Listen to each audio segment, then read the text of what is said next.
नरं चैव नरोत्तमं देवीं सरस्वतीं व्यासं ततो जयमुदीरये। ॐ सहना भवतु सहनौ भुनक्तु सह वीर्यं करवावहै तेजस्विनावधीतमस्तु मा विद्विषावहै। ओम शांति शांति शांति। श्रीमद् भगवद गीता के द्वितीय अध्याय के 16वें श्लोक में भगवान ज्ञान का जो सर्वोच्च सिद्धांत है उसकी स्थापना करते हैं। जैसे चीज़ें स्टेप्स में होती हैं, क्रम विकास होता है, और फिर उसमें जो फाइनल बात होती है वो समझाई जाती है। तो यहाँ उड़िया बाबा जी महाराज कहते हैं कि अजातवाद जो कि वेदांत का सर्वोच्च सिद्धांत है, उसका उपदेश भगवान ने यहाँ 16वें श्लोक में किया है। हम लोगों ने सबसे पहले जो टॉप वाली बातें हैं वो शुरू की हैं, क्योंकि भगवान ने वहीं से शुरुआत की है। बाद में व्यवहार की, भक्ति की, कर्म की, वो सब बातें हम देखेंगे, गीता में आएंगी। पर अभी जो टॉप मोस्ट बात है भगवान वो कह रहे हैं, भगवान कह रहे हैं नासतो विद्यते भावो ना भावो विद्यते सत उभयोरपि अंत दृष्टोंत त्वनयोस तत्वदर्शी भी। देखिए इन पंक्तियों पर विचार करते हैं। इनका अर्थ है कि असत वस्तु की तो सत्ता नहीं है और सत वस्तु का कभी अभाव नहीं होता। ये जो भेद है दोनों का, सत और असत का, ये तत्वदर्शी महापुरुषों के द्वारा जाना गया है, देखा गया है। अब इसके मर्म पर विचार करते हैं। कल हमने एक बात देखी थी, कल के संदर्भ से इसको जोड़ें तो कल हमने देखा था कि भगवान ने मनुष्य को विवेक दिया है, और उस विवेक का उपयोग करना मनुष्य की जिम्मेदारी है। और अगर विवेक का वो उपयोग नहीं करता है तो उसके परिणाम से ही उसके जीवन में दुख आता है। क्या विवेक दिया है मनुष्य को भगवान ने? विवेक का मतलब होता है पृथकीकरण। दो चीज़ें मिल गई हैं, उनको अलग अलग करना। देखो, आप जिसके लिए मैं शब्द का प्रयोग करते हैं संसार में, उसके लिए मेरा शब्द का प्रयोग नहीं करते हैं। जैसे उदाहरण के लिए आप घर के लिए क्या बोलते हैं? मेरा घर।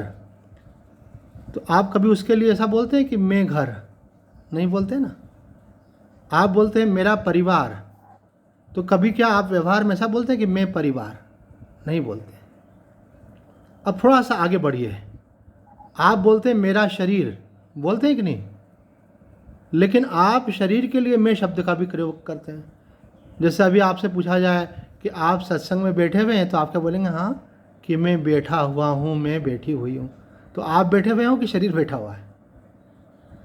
तो आप क्लियर करो पहले अपने आप में कि आप शरीर को मैं बोलते हो कि मेरा बोलते हो।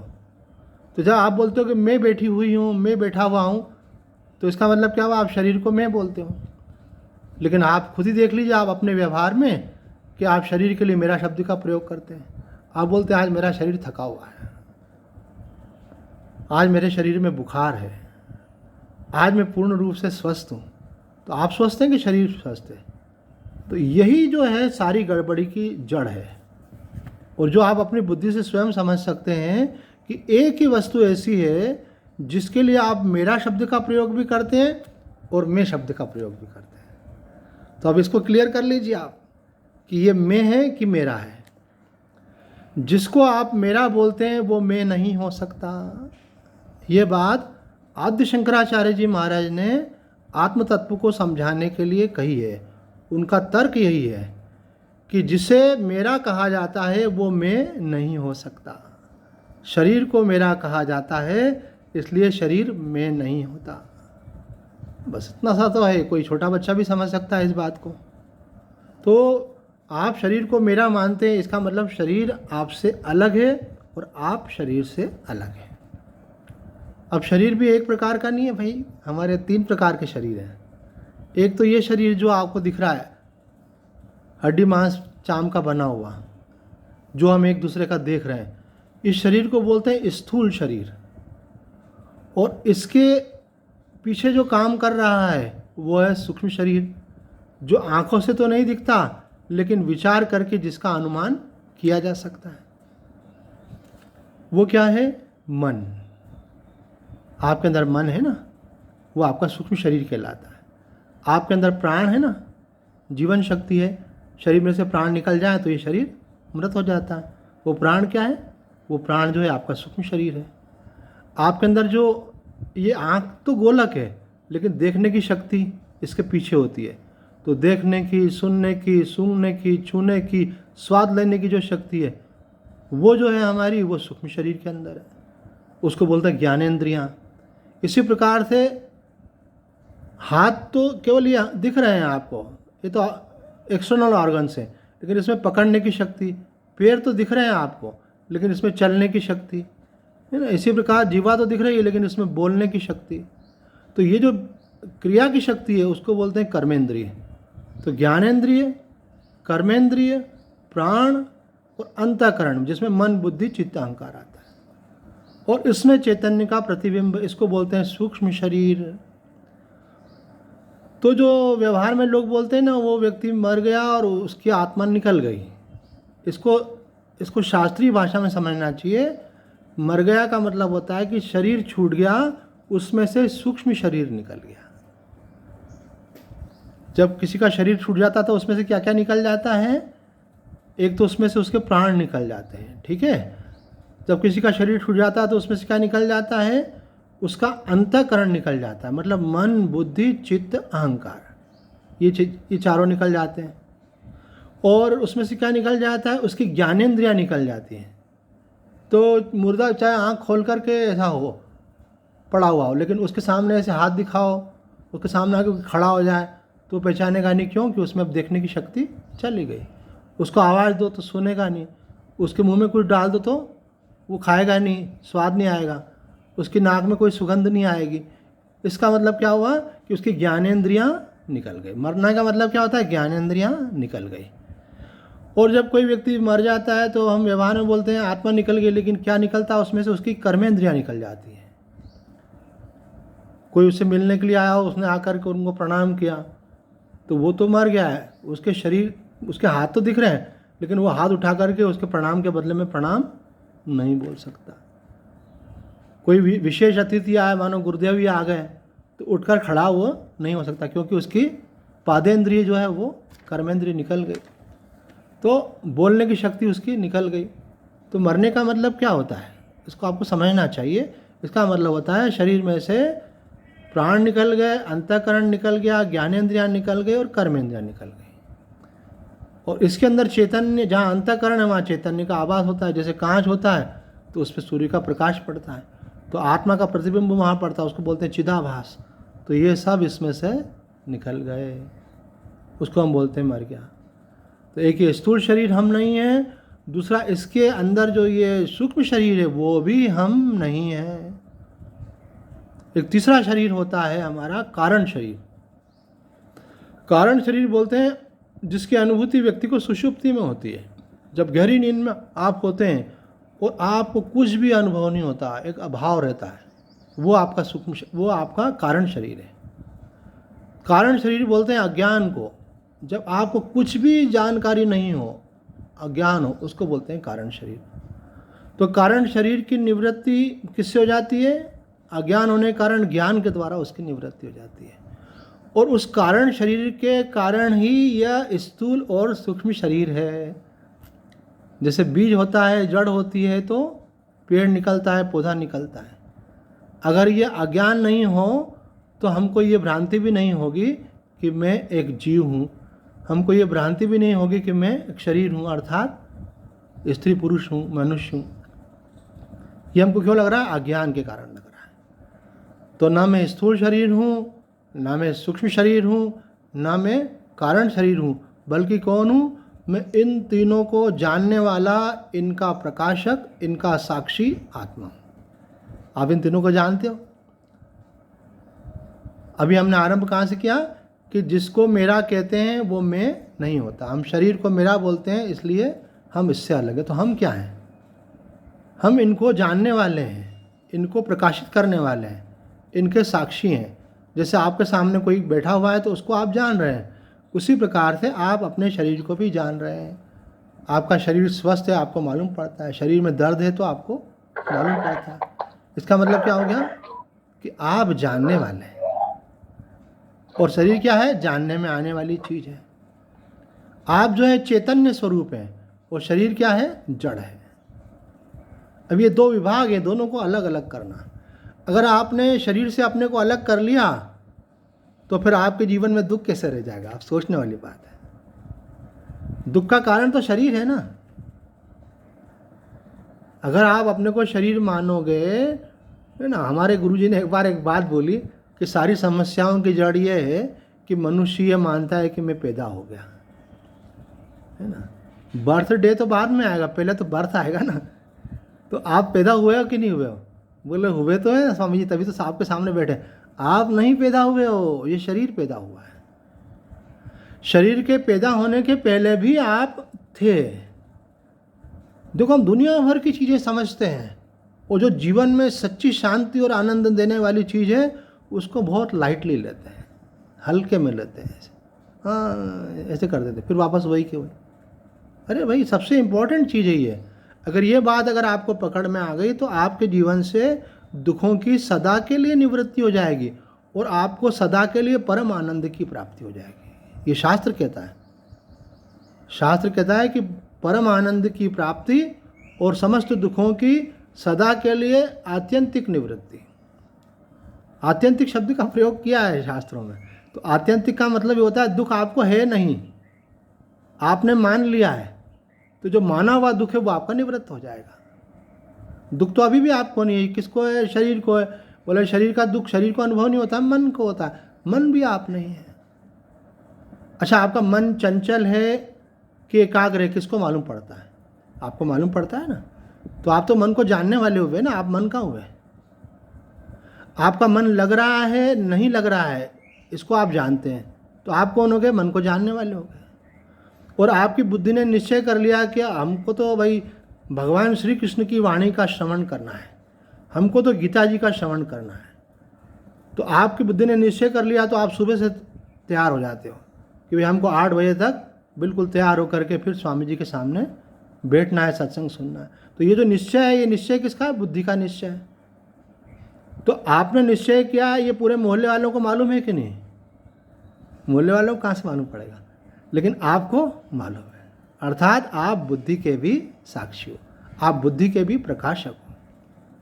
तो आप जो हो उसको आपने भुला दिया, और जो आप नहीं हो वो आपने मान लिया। अब आप दोष देते हैं किसके ऊपर? भगवान के ऊपर। हे भगवान, दुनिया में इतना दुख क्यों बनाया आपने? भगवान बोलते हैं मैंने तेरे को विवेक दिया था ना, तो उसका उपयोग कर लेता तो दुखी नहीं होता।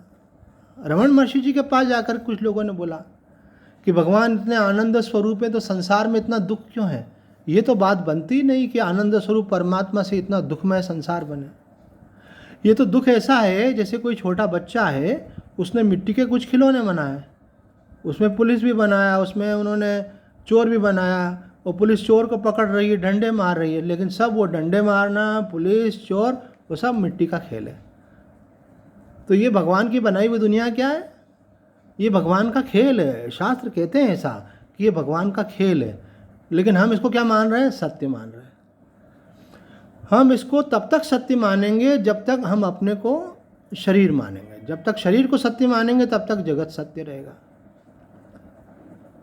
एक कार रहती है, कार के अंदर 4 जगह लॉक खोलना पड़ता है। डिक्की में भी लॉक खोलना पड़ता है, इंजन का भी लॉक खोलना पड़ता है, गेट का भी लॉक खोलना पड़ता है। अगर राइट गेट है, लेफ्ट गेट है, तो उसका भी लॉक खोलना पड़ता है। तो गेट तो 4 जगह खोलने पड़ते हैं, लेकिन चाबी होती है एक। तो एक चाबी से चारों ताले खुल जाते हैं। तो हमारे गुरुजी ने, स्वामी जी ने हमको ये बात बताई कि हम तुमको मास्टर की बताते हैं। ध्यान से सुना, मास्टर की बात है। एक मास्टर की देते हैं, इससे तुम्हारा संसार का सारा मोह हट जाएगा। अभी तो बहुत कठिन होता है, नहीं तो पैसे का मोह, परिवार का मोह, शरीर का मोह, मान सम्मान का मोह, है ना। तो ये सारा मोह आपका हट जाएगा एक मास्टर की दे देते तुम्हारे को। वो मास्टर की क्या कि आप अगर शरीर में से आसक्ति निकाल लोगे तो बाकी आसक्तियां अपने आप निकल जाएंगी। 6 प्रकार की आसक्तियां होती हैं, उसमें सबसे मूल है देहासक्ति।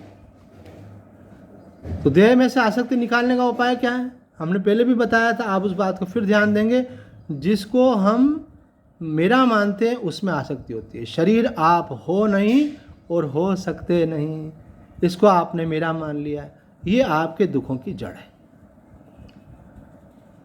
सबसे बड़ी भूल आपकी क्या हुई है कि आपने ये मान लिया कि मेरा जन्म हो गया। अब जन्म हो गए तो समस्याएं शुरू हो गई। जन्म हो गए तो आपके कोई मम्मी पापा हो गए, कोई भाई बहन हो गए, कोई पति पत्नी हो गए, बच्चे हो गए, घर हो गया, धन हो गया। अब इसमें जो आप चाहते हो कि ऐसा ऐसा हो और ऐसा ऐसा नहीं हो, वो सब आपके लिए दुख है। आप चाहते हो कि भाई ये रहे और ये नहीं रहे, तो जो चीज़ चाहते हो नहीं रहे, अगर वो हो जाए तो दुख होता है। जो चाहते टिकाना चाहते हो टिकती नहीं तो दुख होता है। तो दुख को उत्पन्न करने वाला भगवान नहीं है। आप भगवान पे आरोप मत करो। आप भगवान को जानते ही नहीं है, इसीलिए भगवान पे आरोप करते हैं।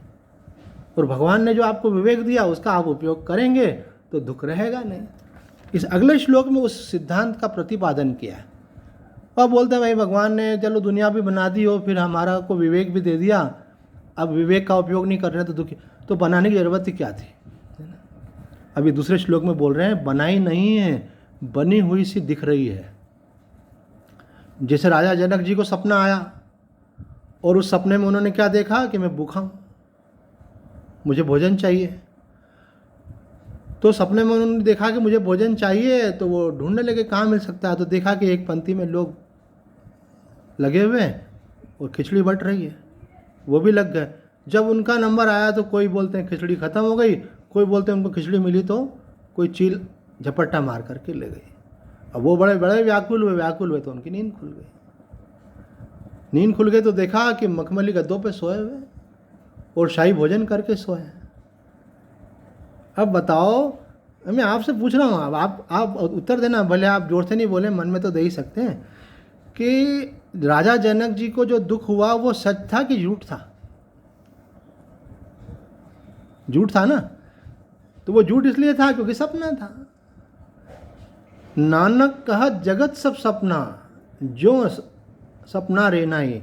ये सारा जगत कैसा है? जैसे रात्रि में होने वाला स्वप्न। लेकिन हमारे लिए सच क्यों हो गया है? तो हम आपको बहुत सीक्रेट बात बता रहे हैं कि ये संसार आपके लिए उस दिन झूठा हो जाएगा जिस दिन आप अपने को शरीर मानना छोड़ देंगे। ये प्रोसेस चलती है, एक बार आप पहले पक्का करो और उसके बाद देखोगे अपने आप जो पुराने संस्कार हैं वो क्षय को प्राप्त हो जाएंगे। एक बार आप विश्वास करो, एक बार आप निश्चय करो, एक बार आप मानो, फिर मानोगे तो फिर जान भी लोगे। तो क्या मानना है आपको कि शरीर में नहीं हूँ और शरीर मेरा नहीं है, क्योंकि शरीर को मैं जानने वाला हूँ। तो यहाँ भगवान कह रहे हैं कि असत वस्तु का अस्तित्व नहीं। ये शरीर जो है स्वप्न में भी नहीं था, सुषुप्ति में भी नहीं था। सपने में जो चीज़ें थी वो जागृत में नहीं रहती हैं, जो जागृत में है वो स्वप्न में नहीं रहती है। तो सपने वाले बोलते हैं कि जागृत झूठा है और जागृत वाले बोलते हैं सपना झूठा है। तो ये झूठा है कि वो झूठा है? जनक जी ने यही तो प्रश्न पूछा। उन्होंने कहा कि विद्वान आकर मुझे मेरे प्रश्न का उत्तर दें, नहीं तो मैं उनको सजा दूंगा। तो विद्वानों ने आकर उत्तर देना शुरू किया कि ये सच कि वो सच। अगर बोलते हैं कि ये सच तो बोले फिर उस समय निद्रा में तो वो अनुभव हो रहा था मैं भूखा हूँ और खिचड़ी लेने के लिए खड़ा हुआ। तो जैसे वो अनुभव हो रहा था ऐसे ये भी अनुभव हो रहा है। तो अनुभव तो बराबर होते हैं। तो अष्टावक्र जी ने जाकर के उनको ज्ञान दिया, ना ये सच ना वो सच, क्योंकि ये भी नहीं रहता है और वो भी नहीं रहता है। सपना जागृत में नहीं रहता है, जागृत सपने में नहीं रहता है, गहरी निद्रा में दोनों चले जाते हैं। तो यहाँ बोल रहे हैं ना सतो विद्यते अभावा। ये जो वस्तुएं संसार जो आपको दिख रहा है ये असत है, ये झूठा है, इसका वास्तव में अस्तित्व है नहीं, पर अज्ञान के कारण भ्रम के कारण प्रतीत हो रहा है। कोई बोले अगर कोई चीज़ अनुभव हो रही है तो हम उसको झूठ कैसे बोल सकते हैं? अरे भैया, अगर आप इसको बोलते हैं कि अनुभव हो रहा है इसलिए झूठ नहीं हो सकता, तो एक प्रश्न उत्पन्न होता है कि गहरी निद्रा में आपको स्वप्न आया और सपने में जो चीज़ें दिखी उसको आपने अनुभव किया था कि नहीं? बोले हाँ, अनुभव हो रहा था कि वहाँ पे ये लोग खड़े हैं और हम उनके जो है सुखी दुखी हो रहे हैं, अनुकूल प्रतिकूल महसूस कर रहे हैं। तो वो अनुभव भी तो था, पर वो भी सच नहीं था। इसी प्रकार से ये अनुभव भी आपको अभी इसीलिए सच लग रहा है क्योंकि इससे बड़ा जो वास्तविक सत्य है आत्मा, उसका आपको अनुभव नहीं हो रहा। तो बोले वही करवा दो तो खेल खत्म हो जाएगा। तो वो तो सदा ही है, आपने खुद उसके ऊपर पर्दा डाल लिया है ना। कोई गुरु किसी शिष्य को सत्य का अनुभव नहीं करवाता है। सत्य तो सदा से ही है, वो केवल असत्य का आवरण हटाने में हेल्प करता है आपकी। वो बोलता है कि ये जो आप अपने को मान रहे हो ना, ये मानना छोड़ दो, अब इसमें दिक्कत कहाँ है। बोले अगर हम अपने को ये नहीं मानेंगे तो फिर खाना कैसे खाएंगे, फिर सोएंगे कैसे। अरे बोले वो सब चलने दो, उसमें कोई दिक्कत नहीं है। संसार के सब व्यवहार होने दो, लेकिन अपने को शरीर मत मानो। वो काम सब शरीर कर रहा है। हमारे बड़े गुरु जी अवधूतानंद जी महाराज ऐसे ही बोलते थे, ये शरीर अभी वृंदावन से आया है, अभी ये शरीर भोजन करेगा, अभी ये शरीर विश्राम करेगा। इसका मतलब क्या हुआ कि वो अपने को शरीर नहीं मानते थे। ये बात उनकी वाणी से भी प्रकट होती थी। अब आपकी वाणी से आप भले मत प्रकट करो, लेकिन अंदर निश्चय क्या रखो कि मैं शरीर नहीं हूँ। अगर आप ये निश्चय अपने अंदर रखेंगे तो आप देखेंगे कि धीरे धीरे आपका देह भाव शिथिल होता जाएगा और इक्वली प्रोपोर्शनल आपका संसार का मोह खत्म होता जाएगा। देखो इसके लिए मैं एक बहुत बढ़िया मुझे बात याद आ जाती है बीच बीच में, तो मैं आगे नहीं बढ़ पाता हूँ। मैं बोला आगे बढ़ के क्या करना, जो बात बोल रहे हैं वो पूरी समझ में आए, वो मुख्य बात है ना। तो एक व्यक्ति रामानंद जी के पास गया। रामानंद जी इस पूरे मालवा क्षेत्र के महापुरुषों में अग्रणीय रहे। तो रामानंद जी महाराज के पास गया और रामानंद जी महाराज को जाकर के उन्होंने कहा, महाराज जी मैंने बहुत मेहनत करके धन कमाया, अब जो है उसका मैं उपयोग नहीं कर पाता हूँ, लेकिन मेरा बच्चा करता है तो मुझे बहुत खुशी होती है। और मैं किसी भी एक पैसा खर्च नहीं कर पाता हूँ, लेकिन मैं बच्चे के लिए सब कुछ देने को तैयार रहता हूँ। तो ये महाराज जी मुझे एक बात तो समझ में आती है कि मुझे अपने बच्चे में बहुत अधिक मोह हो गया है, और ये जो भी करे उसको देख देख करके मैं बड़ा खुश होता रहता हूँ और इसकी गलतियाँ नहीं देखता हूँ, हमेशा इसमें मेरे को कुछ अच्छा ही दिखती है। अब महाराज जी इस बच्चे के मोह से मेरी मुक्ति कैसे हो। तो महाराज जी ने कहा हमारे पास एक दवाई है। तो वो समझा कि महाराज जी शायद मेरे साथ मजाक कर रहे हैं। बोले हमारे पास एक दवाई है, उससे तुम्हारे बच्चे का मोह तो चला ही जाएगा, लेकिन जो बाकी वाले दूसरे हैं ना वो भी चले जाएंगे। बोले महाराज जी मैं समझा नहीं। बोले जो मकान में है, जो धन में तुमने बोला है ना, वो जो मान प्रतिष्ठा में है, और जो तुम्हारा शरीर में, बोले ये चारों के चारों चले जाएंगे, एक में भी नहीं रहेगा। महाराज जी ये तो बहुत बड़ी कृपा हो जाएगी अगर ऐसा हो जाए तो। बोले हम उपाय बताते हैं, करना तुमको पड़ेगा, तुमको ध्यान करना पड़ेगा। अब हमारी भी इच्छा है आप ध्यान सिखाएं, क्योंकि आए दिन डिमांड हो रही है। तो एक दिन या तो क्लास नहीं लेके ध्यान की क्लास ले लें, करें, देखते हैं माँ क्या चाहती है। तो महाराज जी ने कहा ध्यान करना पड़ेगा तुमको। बोले महाराज जी ध्यान तो मैं करता हूँ। बोले किसका ध्यान करते हो। बोले मैं राधा कृष्ण का ध्यान करता हूँ। बोले राधा कृष्ण का ध्यान करके तुम राधा कृष्ण से यही मांगते हो कि मेरा बच्चा जो है हमेशा स्वस्थ रहे, ये सुरक्षित रहे, ये खुश रहे, मुझे और क्या चाहिए। एक माँ ने रोते हुए मुझे बोला कि स्वामी जी हम क्या चाहते हैं, बच्चे खुश रहे और कुछ थोड़ी चाहते हैं। अरे यही तो सब चाहते हैं, और क्या, तुम कोई कम चाह रहे हो क्या, है ना। खुश रहने के लिए आदमी को क्या क्या नहीं लगता है। उसके लिए पैसा भी चाहिए, स्वास्थ्य भी चाहिए, पद भी चाहिए, बाकी अनुकूलता भी चाहिए, सब कुछ चाहिए। अभी आपका उसमें मोह है, इसलिए आप ऐसा चाहते हैं। तो रामानंद जी महाराज ने कहा कि इस मोह को जो तुम्हारा है, इसको निकालने का हम एक बहुत जोरदार उपाय बताते हैं। कल वो उपाय है ध्यान करना। और ध्यान जो तुम राधा कृष्ण का करते हो, अथवा सीताराम जी का करते हो, अथवा माता रानी का करते हो, अथवा शिव जी का करते हो, तो तुम ध्यान करके उनसे मांगते भी यही हो फिर। तो इसलिए तुम्हारा वो वाला ध्यान काम नहीं करेगा, हम दूसरा वाला ध्यान बताएंगे। बोले बताइए स्वामी जी दूसरा कौन सा ध्यान है। बोले रोजाना तुमको ये आपको ध्यान करना पड़ेगा 10 मिनट के लिए। क्या आप शांत होकर के बैठ जाओ, आंखें बंद कर लो और ऐसी कल्पना करो कि मृत्यु हो गई। थोड़ी देर बाद आके घर वालों ने हिला करके देखा, अरे ये तो गए। जोर से चिल्लाया, अरे देखो इनको कुछ हो गया है, जल्दी डॉक्टर को बुलाओ। डॉक्टर आया, डॉक्टर ने चेक किया, नब्ज देखी, बोले ये तो गए। ये कब सोचना है, आपको ध्यान में सोचना है ऐसा कि डॉक्टर आया, डॉक्टर ने चेक किया और क्या बोला कि ये तो गए। किसके लिए कहा? आपके लिए, है ना। स्वामी जी नहीं गए, तुम स्वामी जी तो हमारा आत्मा है। जो अपने को हमारा आत्मा बोलता है वो नहीं जाता। तो जो ऐसा सोचता है मैं शरीर हूँ, उसके लिए कहा जा रहा है, तो वो बोले कि ये तो गए। अब क्या हुआ?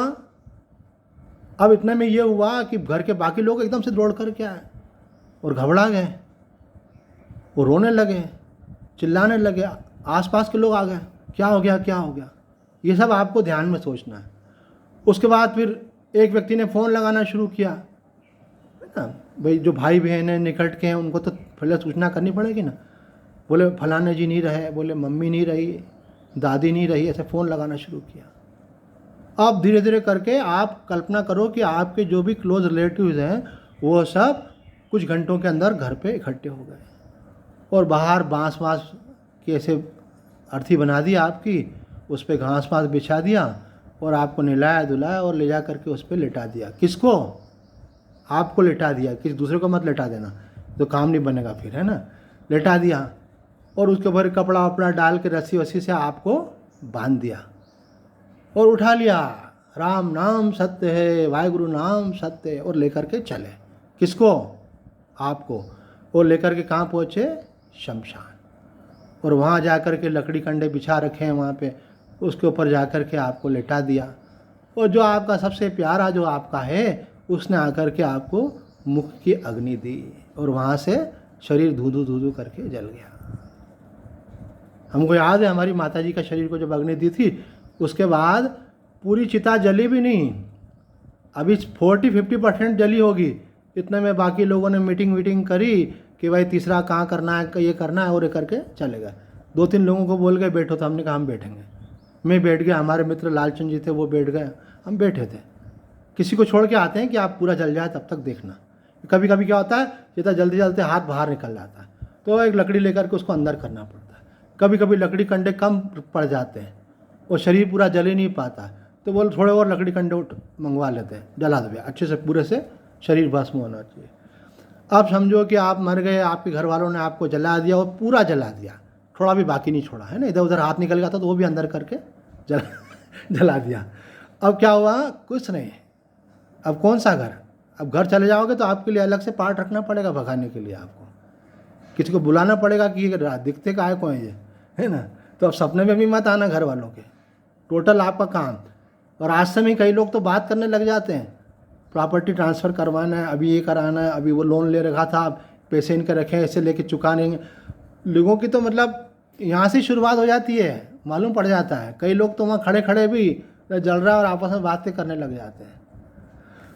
तो अब आपका शरीर भस्म हो गया, परिवार के साथ संबंध समाप्त हो गया, राख हो गया। अब क्या? बोले अब कोई घर नहीं, कोई परिवार नहीं, अब केवल आप हो। शरीर मर गया लेकिन आप आत्मा रूप से हो। अब आपका परिवार से कोई संबंध रहा क्या? धन से कोई संबंध रहा क्या? बेटे से कोई संबंध रहा क्या? है ना। भूल से बेटे के सपने में मत जाना, नहीं तो बेचारा डर जाएगा, बोलेगा मम्मी आ गई, पापा आ गए, है ना। स्वामी जी क्या करें, इनका आना बंद कैसे करें, इनकी आत्मा भटक रही है। अब वो आपका आना भी भटकना समझेंगे और शरीर को उठाने में देर हो जाए तो बोले कि लाश को ख़राब करने से क्या फ़ायदा भाई, जल्दी उठाओ। तो आपने देखा कि आप कोई संसार नहीं है, केवल एक परमात्मा के साथ आप हो। और जैसे ही आप इस अनुभूति तक आ जाएं, उसके बाद भले आप परमात्मा को प्रणाम करके उठ जाएं। इसको जब आप कुछ समय तक लगातार रिपीट करेंगे तो आप देखेंगे कि आपको संसार से अपने आप वैराग्य हो जाएगा। बोले हम मर जाएंगे तो कौन बेटा, कौन बेटी, कौन मकान, कौन गहने, कौन पैसे, कौन नाम प्रतिष्ठा जो दिखावा कर रहे हैं, कोई हमारा नहीं है। ये शरीर भी हमारा नहीं है। ये आपको जैसे ही आपके सबकॉन्शियस में चला गया, मोह भंग, बस। ये वैराग्य नहीं हो रहा है। महात्मा लोग समझा रहे हैं कि शरीर आप नहीं हो, शरीर आपका नहीं। आप बोलते हैं हाँ हाँ करते हैं, पर मानते वही के वही है। शरीर को कष्ट हो जाए तो भगवान से प्रार्थना करते हैं। जिनको अपना मानते हैं उनके जीवन में कोई कष्ट आ जाए तो आप दुखी हो जाते हैं, क्योंकि आपने अपना मान रखा है। ये आपके है नहीं और हो सकते नहीं। हमने यहाँ आश्रम की खिड़की साइड में, खिड़की के ऊपर कांच लगा हुआ है, कांच के ऊपर हम ऋषिकेश गए थे स्वामी रामसुखदास जी महाराज के सत्संग करने, बहुत साल पहले की बात। तो वहाँ से उनके कुछ छपे हुए कागज़ लेके आए थे। एक कागज पे बहुत साल तक लगा रहा है यहाँ पे कि शरीर और संसार आपका है नहीं और हो सकता नहीं, और आत्मा और परमात्मा आपका है, उसका आप त्याग कर सकते नहीं। यही बात यहाँ कह रहे हैं, ना सतो विद्यते भावो ना भावो विद्यते असता। बोले कि संसार का अस्तित्व है नहीं, हो सकता नहीं, वो परमात्मा का अभाव कभी हो नहीं सकता। कोई बोल सकता है क्या कि मैं नहीं हूँ? अपनी सत्ता की स्वीकृति सभी के अंदर है, वो परमात्मा ही सत्ता रूप से आपके अंदर विद्यमान है। इसलिए बाहर कहाँ खोजने जा रहे हो? भाई काशी में, वृंदावन में जाओ, अच्छी बात है, अच्छा वातावरण मिलता है, लेकिन परमात्मा तो कहाँ बैठा है? तो गुरु नानक देव जी कहते हैं, काहे रे वन खोजन जाई सर्वनिवासी, वो सब में निवास करता है, सदा अलेपा मन ही खोजो भाई, अपने अंतर में खोजो उसको। आप ध्यान करो, ये जो मोह माया है उसको अपने से हटाओ और शुद्ध चैतन्य में स्थित हो जाओ। जैसे ही हटा उसमें स्थिति हो जाएगी। स्वामी जी बोलते हैं, अन्य की सत्ता स्वीकार न करने पर साधक में स्वतः है की स्मृति जागृत होती है। संसार नहीं और आत्मा है, जगत नहीं और परमात्मा है। इसके लिए दो नाम दिए, संसार का नाम नहीं और परमात्मा का नाम है, शरीर का नाम नहीं और आत्मा का नाम है। तो स्वामी जी बोलते हैं, अन्य की सत्ता न स्वीकार करने पर साधक में स्वतः ही हे की स्मृति जागृत हो जाती है, और हे की स्मृति से साधक के साध्य के साथ अभिन्नता हो जाती है। गोल्डन सेंटेंस है स्वामी जी का। जैसे ही आपको संसार से आपका ध्यान हटा, आपको अपनी चेतना का अनुभव होने लगता है, और जैसे ही आपको चेतना का अनुभव हुआ तो आपको ये मालूम पड़ेगा कि आपकी चेतना उस अखंड चेतना के साथ एक है। इसलिए श्री श्री आनंदमयी माँ ने कहा है, अब आत्मा को जानना ही परमात्मा को जानना है, परमात्मा को जानना ही आत्मा को जानना है, क्योंकि परमात्मा और आत्मा दो नहीं है। अरे भाई, मैंने जब आश्रम में बोरिंग करवाया था तो उसमें से पानी निकला, तो मैंने सोचा भाई ये पानी पीने योग्य है कि नहीं, तो लोगों ने बताया इसको टेस्ट करवा लो। तो मैं कितना पानी लेके गया हूँ यहाँ से, एक बोतल पानी लेके गया, टेस्ट करवाया। उन्होंने बोला हाँ स्वामी जी, ये पीने योग्य पानी है, इसमें ऐसे कुछ खनिज पदार्थ अधिक नहीं है जो शरीर को नुकसान पहुँचाए। तो थोड़े से पानी से सारे पानी का टेस्ट हो गया। तो जो सर्वव्यापक चैतन्य है वही चैतन्य आपके अंदर है, तो आप में और उसमें भेद नहीं है। जैसे समुद्र की बूंद और समुद्र एक ही है, अंदर रहने वाला आत्मा और बाहर सर्वव्यापक परमात्मा, वो एक ही, वही परमात्मा अंदर आत्मा रूप से है। तो माँ कहती है आत्मा का अनुभव ही परमात्मा का अनुभव है। रमण महर्षि जी ने तो यहाँ तक कह डाला कि आत्मा का, परमात्मा का आत्मा रूप में अनुभव ही वास्तविक अनुभव। ये बात हमने कल भी कही थी। बाकी तो भगवान अपने भक्त के लिए, भक्त बोलता है मैं आपको शिव जी के रूप में देखता हूँ, आप मुझे शिव जी के रूप में दर्शन दीजिए। तो भगवान बोलते हैं मेरी तो बहुत सारे फोटो बना रखे लोगों ने, तो किस रूप में देखना चाहता है? तो जिस रूप में आप उनका ध्यान करते हैं उसी रूप में वो आ जाएंगे। एक भजन है कि प्रभु जी मेरे घर आना सत्संग में, तो वो बोलते हैं किस रूप में आऊँ? कभी राम बन के, कभी श्याम बन के, अनेक रूप में, आपके जिस रूप में चाहो आप आ जाना। एक घटना सुनाते हैं आपको, बड़ी रोचक है, समय सीमित है तो थोड़ी देर में सुना देते हैं। हमारे पूज्य स्वामी कृष्णानंद जी महाराज को अपने पिछले दो जन्मों का ज्ञान था।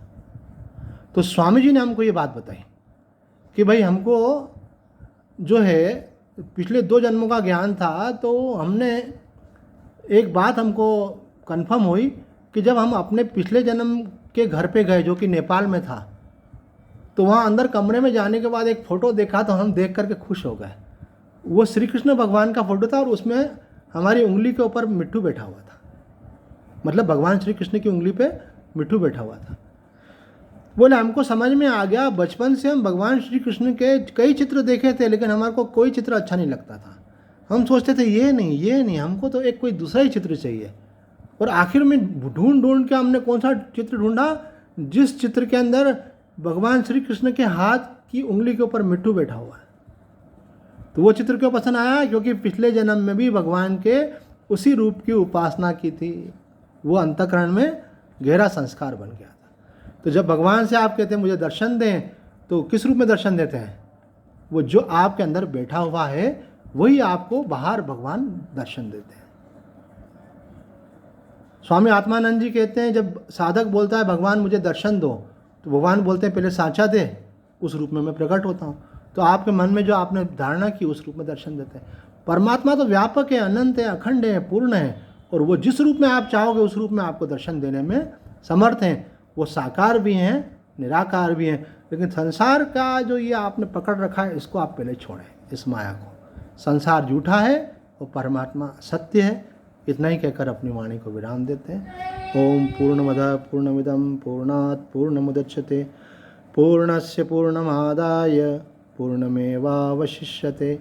ओम शांति शांति शांति।